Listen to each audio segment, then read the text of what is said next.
A regra geral para recebimento do benefício previdenciário com relação ao marco inicial é que esse benefício seja devido desde a data da entrada do requerimento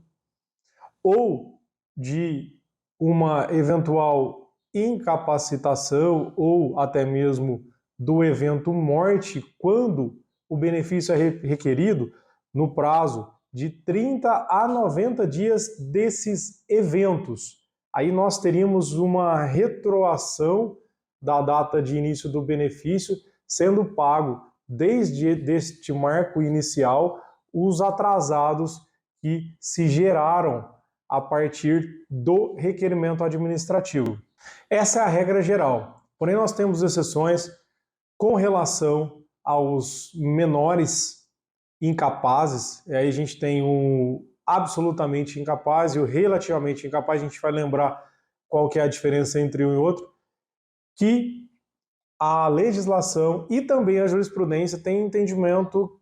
no sentido de que é devido o benefício, o início desse benefício, de forma a garantir os atrasados de forma mais remota, mais antiga. Bom, de acordo com o Código Civil, relembrando aqui o que seriam esses menores incapazes. Nós temos os menores relativamente incapazes e os absolutamente incapazes. Os relativamente incapazes, pessoal, são aqueles menores que detêm idade entre 16 e 18 anos. E os menores absolutamente incapazes são aqueles que detêm idade inferior a 16 anos. E apenas fazendo um adendo com relação aos relativamente incapazes, que o artigo 4º do nosso Código Civil, ele traz que além dos maiores de 16 e menores de 18, são também relativamente incapazes os ébrios habituais, os viciados em tóxicos, os pródigos e aqueles que, por motivo transitório ou permanente, não puderem manifestar a sua vontade. Então a gente vai analisar agora, justamente pautado nessa questão da data de início do benefício, como ficam os institutos prescrição e decadência. É justamente o que pode atingir a inércia daquele que tem um direito, justamente de não exercer o direito que tem. Quais são as consequências disso, frente justamente a essas penalizações criadas pela lei através desses dois institutos, justamente a prescrição e a decadência. Primeiramente, com relação aos relativamente incapazes, a regra que aplica a eles é justamente a regra geral, ou seja, eles precisam se atentar aos prazos trazidos pela legislação para requerer o benefício, sob pena de receber tão somente após a formalização do requerimento, ou seja, a partir da data da entrada do requerimento do benefício correspondente. Por isso, nosso foco será, pessoal, justamente nos absolutamente incapazes. E aqui eu já adianto que nós temos uma divergência entre legislações, porque nós temos uma orientação advinda do nosso Código Civil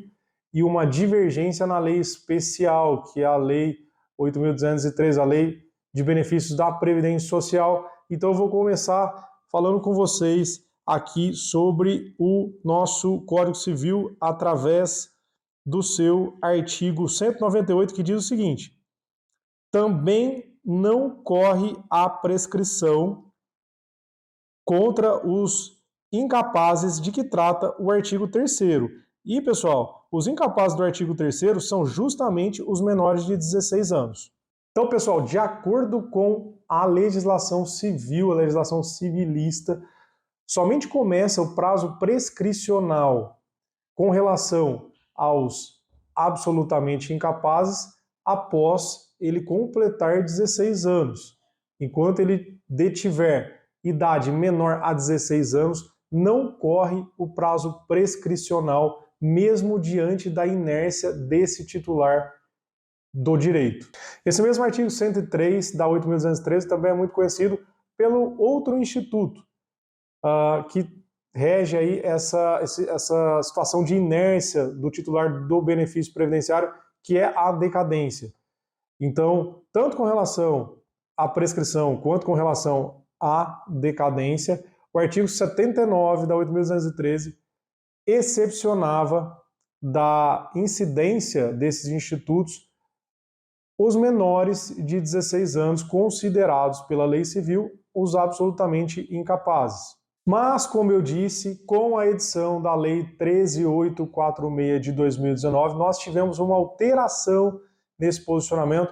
porque essa legislação, a 13.846 de 2019, ela veio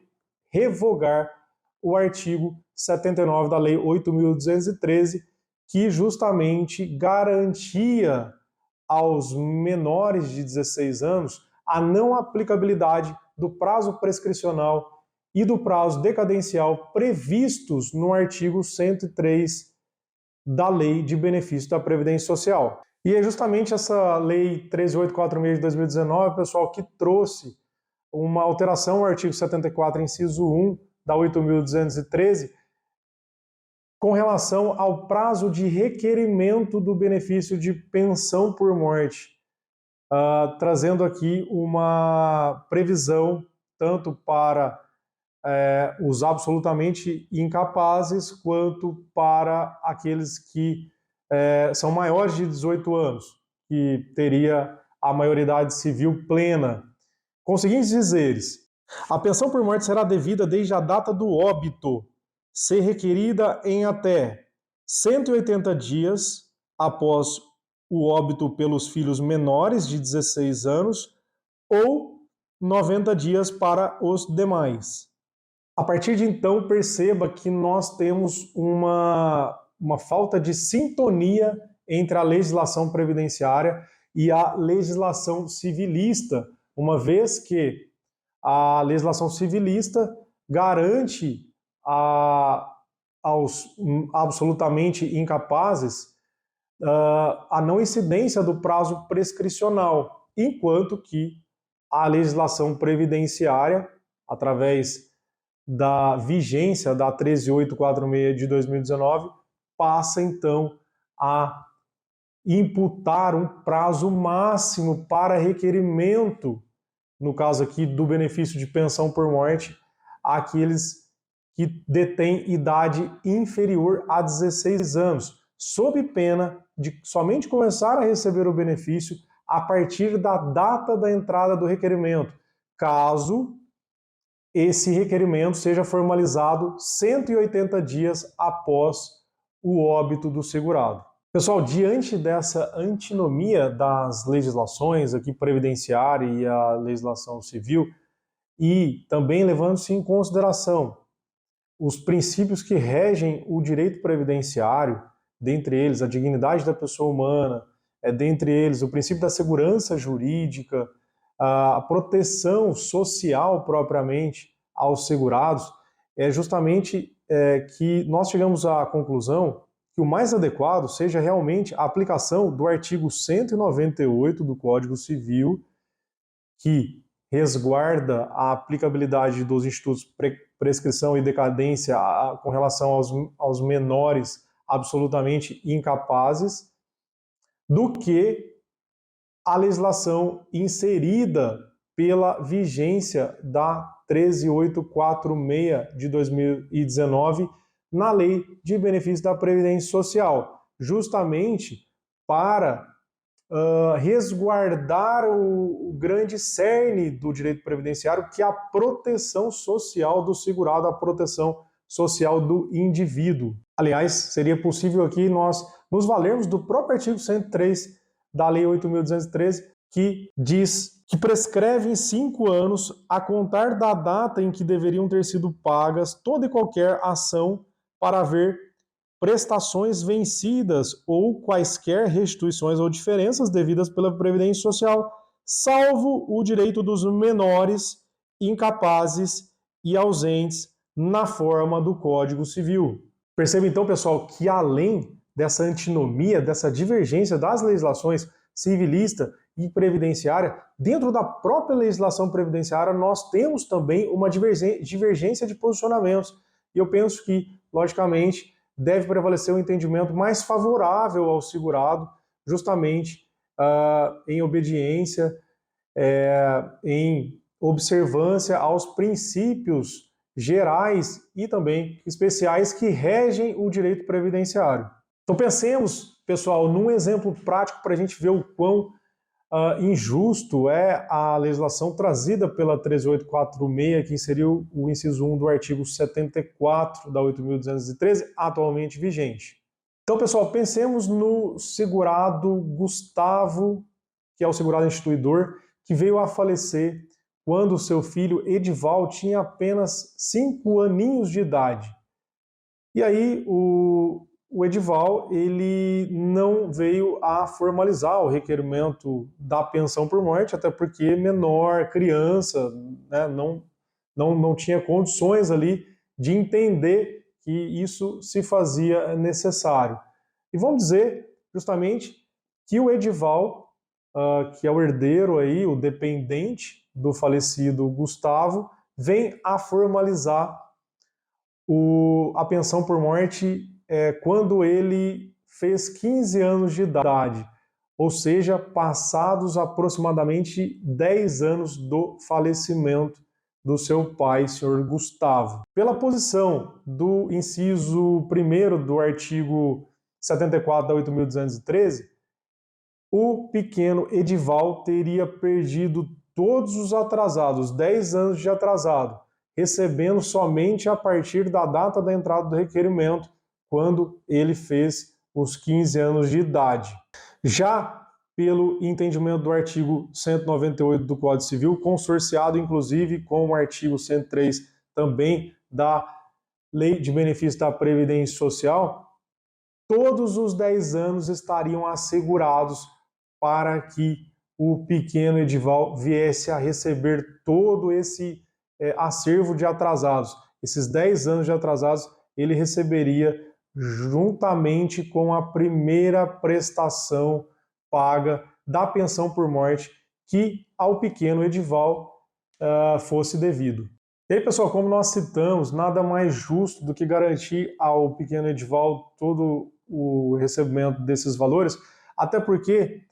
bom, primeiro que ele era menor, não respondia pelas suas próprias obrigações. Segundo que essa criança ela pode ser duplamente penalizada, uma vez que às vezes ela não detinha uma estrutura familiar,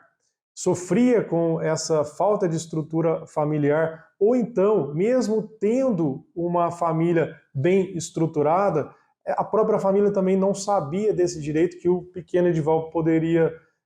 ter. Então, essa criança ela não pode ser penalizada por essa inércia com relação ao requerimento do benefício. Penso que esse seja justamente o melhor entendimento a assegurar os princípios e garantias fundamentais ao pequeno Edival. Então, pessoal, nesses casos, administrativamente, o INSS vai aplicar o inciso 1 do artigo 74 da Lei 8.213, indeferindo todos os atrasados, concedendo a pensão por morte a partir realmente da data da entrada do requerimento, não pagando, portanto, os atrasados ao Edival. Porém, judicialmente, tem se sedimentado, acredito que a corrente majoritária, a maior parte da jurisprudência entende que, nesse caso, em detrimento do entendimento do artigo 74 da 8.213, aplicaria o artigo 198 do Código Civil, consorciado com o 103 da 8.213, pagando todos os atrasados ao Edival, além de garantir o recebimento do benefício até a maioridade previdenciária, que é a partir de 21 anos de idade. Pessoal, então espero que você tenha gostado desse vídeo, convidando você a dar um pulinho lá no nosso site, ocadvogados.com.br, onde nós temos chat de dúvidas, então se remanesceu dúvidas com relação a esse assunto ou qualquer outro, pode nos chamar, que será um prazer para a gente dar suporte aí no seu caso, te auxiliar com a sua dúvida. Tá certo, pessoal? Eu agradeço a atenção e até o próximo vídeo.